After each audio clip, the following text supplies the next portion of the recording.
Before we move on with anything else, I just want to teach you about this tone changes. So we'll write tone changes as a little title here. I know it sounds boring, but it is very necessary. Boring things are usually the most necessary ones. And so all I want to tell you is really, there's one thing about the bu, as in the no character. Let me just change back to Chinese here. So we have bu, like this, and typically it'd be spelled with or it'd be written out, or it'd be pronounced with a fourth tone. But if there are two fourth tones right next to each other, for instance, we have bu shi, then this sounds very awkward. Bu shi.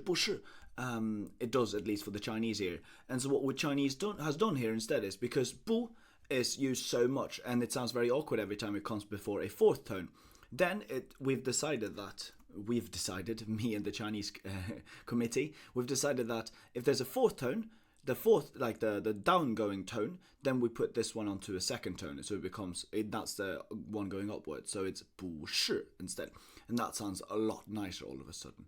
Whew. Okay, so let me just write that here somewhere. So we have here, it should be bu, but now instead it's bu shi, and that's only in case there is a fourth tone after it. And the second rule here is you'll notice it much less than this one, because I barely noticed it. I just started reading a book, and then only at that point I started realizing that this is actually a thing as well. So E number 1 is usually written like this, pronounced with the first tone E, but only if it's pronounced as a number. If what we want to say is like, for instance, 一个 is an expression to say one of something. We'll start using that from, I think it's the next lesson already. So yes, you'll get introduced to that very soon. But the idea here is that this g will have a fourth tone, and then it sounds very awkward to say 一个. So it sounds a lot better if we put a second tone to that. So here, again, the rule is usually it'll just be an E if we're counting the numbers or the years or your address or anything. There's a number simply.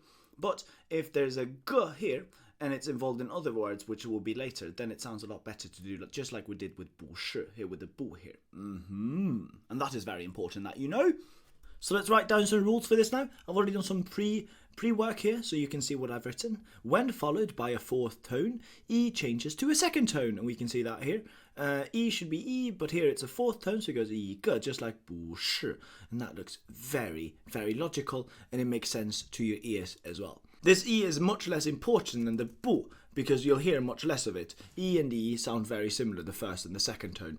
The second one, though, is as soon as it's followed by, let's just write like this, when followed by any other tone, it will change to, let's go, not it, but just to be clear here, E, as in E, will change to a fourth tone. Change to fourth tone. The fourth tone, just to be completely correct here. The fourth tone. So okay, what does this mean then? This means this means let's just write another word. We can write 100, which would be bai, like this. And then when you say yi bai, this E will actually turn into a fourth tone, yi bai, so it would be yi bai. But again, you can't really tell by listening very quickly, so I wouldn't tell you to pay too much attention to this rule. The only rule that carries major importance is this one. Let me mark it in a different color here. Is this one? Yes, this one very much indeed.